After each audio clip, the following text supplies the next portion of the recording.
তো মাধ্যমিক এক্সাম 2025 যেটা সামনেই তোমাদের, তো সেই জন্য কিছু জিনিস যেগুলো না পড়লেই নয় একেবারে, এবং সেগুলো যদি ঠিকঠাক এই সময় দিয়ে এই যা 20-25 দিন বা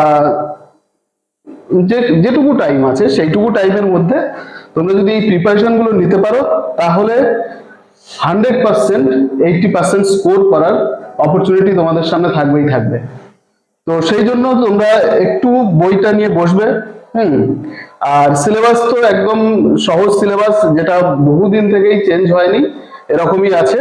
সিনে 20 থাকে, আনসিন 28। 28 লেখার পিছনে একটা কারণ আছে, কারণ there will be vocabulary of 8 marks, 4 questions, সেখানে 2 marks করে এক একটা। দেখো সেটাকে আনসিনে জুড়ে দিয়েছি, কারণ আনসিন থেকেই ওই ওয়ার্ড গুলো দেবে। এবার ওটা গ্রামারের part, vocabulary, that's why they have put it in grammar. তারা কিন্তু গ্রামারের মধ্যে দিয়েছে সেটা ভালো। Writing 30 marks. 30 মার্কসের মধ্যে এবছরের জন্য বায়োগ্রাফি খুব ইম্পর্টেন্ট, এবং সেখানে বায়োগ্রাফি ইম্পর্টেন্ট বলতে রতন টাটা রিসেন্ট যিনি মারা গেছেন তার বায়োগ্রাফি খুব ইম্পর্টেন্ট।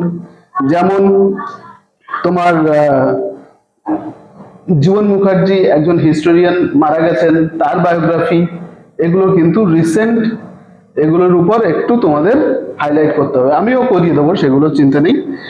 এডিটোরিয়াল লেটার বা ফর্মাল লেটার, এটা এবছরের জন্য ইম্পর্টেন্ট। স্টোরি ইম্পর্টেন্ট, প্রসেসিংও ইম্পর্টেন্ট, আর প্যারাগ্রাফ।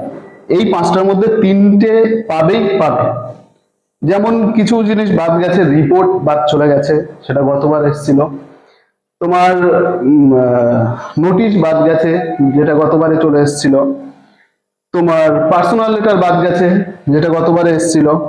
তো এই 4টে সব থেকে সহজ, এই 4টে বা 5টা খুবই সহজ। বায়োগ্রাফি প্রথমে, India has produced many Galaxy of stars and Ratan Tata shines among them, বা জীবন মুখার্জি শাইনস অ্যামং দেম, এইভাবে শুরু করতে পারো। তারপরে তো তোমার বর্ন অ্যান্ড ব্রট আপ, সেটা মেনশন করাই থাকে ওখানে পরপর, সেটা করতে পারো। মানে হিন্টসের উপরে ডিপেন্ড করে তুমি সেগুলো সাজিয়ে দিতে পারো, দিলেই হয়ে যায়। সাবজেক্ট বসিয়ে, মানে যার বায়োগ্রাফি এসছে তার নামটা বসিয়ে, was he was born here, he was born on 28 April in 1947, just like that. এভাবে সাজালে বায়োগ্রাফি হয়ে যায়, সেটা আমি দেখাবো। আচ্ছা, এডিটর লেটার। এডিটর লেটারে তো ওই তো সেই একই ব্যাপার। To the editor, the Statesman, Kolkata 7,01,000, 4 Chowringhee square. Subject বলে সাবজেক্ট একটা যে কোনো একটা কিছু দিলে, বা একটা নেশন অফ রোড দিলে, যা আসবে সেটাই আর কি। আর তারপরে কি, esteemed sir, I shall be highly obliged to you if you kindly allow me little space in your daily to express my strong views. হ্যাঁ, যে ইন্ট্রোডাকশন পার্টটা, রেফারেন্স পার্টটা থাকে, সেইটা তোমরা ইউজ করলে ওখানে। তারপরে টপিকে, মেন টপিকে মাত্র 7টা থেকে 8টা sentence you have to make that on depending that particular topic that will be in your exam. আর এবং finally, in this circumstance I want the hand of higher authorities on this matter, so therefore sir I request you to take some concrete attention on this matter বলে yours sincerely বা yours faithfully, নিজের নাম, there will be a restriction that you can't write down your personal details there. So সেখানে personal details লেখার দরকার নেই, XYZ লিখবে yours faithfully বলে। আমি এগুলো ওভারঅল একটু বলে দিচ্ছি যাতে তোমরা বুঝতে পারো, পরে যখন ডিটেলসে করাবো না তাহলে আরো সুবিধা হয়ে যাবে। প্রসেসিং সেম ওয়েতে, ফার্স্টে একটা ইন্ট্রোডাকশন থাকবে। ধরো তোমার রাইস মেকিং দিল, rice is the main food of Bengali or all the people of all over India. You can say like this, বলে 2টো লাইন মাত্র, ইন্ট্রোডাকশন 2টো লাইন দেবে, তারপরেই বলবে the preparation of rice making goes through the following stages or process। এটা লিখে এবার পুরো passive voice করতে শুরু করে দাও। যেমন at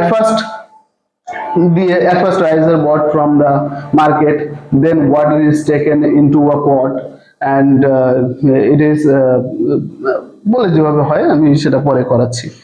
আচ্ছা, স্টোরিও সেম ওয়েতে, তোমার পাস্টে হবে, পাস্ট ইনডেফিনাইটটা মেনটেন করতে হবে, করে তুমি সেই once upon a time there two persons lived here এরকম। আর প্যারাগ্রাফও সেম ওয়েতে লিখতে হয়, যেমন হচ্ছে ইন্ট্রোডাকশন পার্ট ফার্স্টে থাকবে, তারপরে তার ব্যাকগ্রাউন্ডে 3-4টে পয়েন্ট থাকবে, জাস্ট ওই পয়েন্ট গুলোর উপরে তুমি লিখে দিতে পারবে যে কোনো প্যারাগ্রাফ। তো ওভারঅল একটা বললাম, এই হচ্ছে 30 মার্কস। তোমাদের কোচিং স্কুল সব জায়গাতেই করানো হয়েছে, এগুলো দেখবে ভালো করে। এবার আসছি গ্রামারের মধ্যে। গ্রামারে tense 3 marks, article preposition 3 marks, phrasal verbs 3 marks, voice থাকবে একটা 100%, মানে তোমার এটাই হচ্ছে বোর্ডের রুলস, যে থাকবেই থাকবে, এটাই হচ্ছে syllabus. Narration 1 mark, joining or degree দুটোর মধ্যে দিয়ে একটা থাকে, তো 1 মার্কস। দেখো ইংলিশে কিন্তু যে খুব গ্রামার করতে হবে, এই করতে হবে, না করলে হবে না, সেখানে কিন্তু নাম্বার কোথায়, তুমি ভয়েসটা আমি দেখিয়ে দেবো, 5-10 মিনিটের মধ্যে ভয়েস কমপ্লিট হয়ে যাবে, যে কোনো ভয়েস চেঞ্জ তুমি ওখানে বসেই করতে পারবে। ন্যারেশন সেম, জয়নিং বা ডিগ্রি, জয়নিংটা একটু বড় সিলেবাস, ওখানে একটু টাইম লাগে, আর ডিগ্রি কয়েকটা রুলস আছে, ফলো করলে হয়ে যায়। টেন্স সহজ জিনিস, সবাই ছোটবেলা থেকে শিখি, আমি করাবো। Article preposition 3 marks. এবার দেখো সিনে দ্য ক্যাট দ্য স্নেল। আচ্ছা সিনে বলো তো কটা গল্প আছে সিনে? মাত্র 8টা কি 10টা গল্প আছে, সেখানটায় তোমাদের 8টা, টোটাল 8টা, সেখানে দুটো করতে পারবো না? মাধ্যমিক দেবো আমরা, দুটো মাত্র করতে পারবো না? এই দুটো মাত্র আমি বলছি, বাকি সব ছেড়ে দিচ্ছি। ওই তোমার আবার রানার গাইড বলো, সি ফিভার বলো, my own true family, passing up বাবু, সব ছেড়ে দিচ্ছি, মাত্র দুটো করবো, দ্য ক্যাট দ্য স্নেল। এবার গিয়ে দেখছি যে পরীক্ষায় আসেনি, তাহলে আমরা সারা বছর একবার না একবার ওই টপিকগুলো আমাদের স্কুলে পড়িয়েছে, সেই টপিকগুলো স্কুলে যেহেতু পড়িয়েছে, আমরা সেখান থেকে আর দেখে দেখে তো আনসার গুলো লিখতে হয়, জাস্ট কনস্ট্রাক্ট করে লিখতে হয়। তো এটাই বলার ছিল যে এই জায়গাগুলো ভিডিও পজ করে দেখবে ভালো করে, যে কোন কোন জিনিসগুলো আমাকে করতে হচ্ছে। দ্য ক্যাট করতে হবে, দ্য স্নেল করতে হবে, আর আনসিন রিসেন্ট রিপোর্ট বা বিভিন্ন ধরনের বড় ঘটনাগুলো যেগুলো খবরের কাগজে বা নিউজে পাবলিশ হয়, সেগুলো থেকেই আনসিনটা মেনলি দেয়, কিংবা বিভিন্ন এনভায়রনমেন্টাল ইস্যুস বা এই ধরনের বা নর্মাল এসএস থেকেও দেয় আনসিন।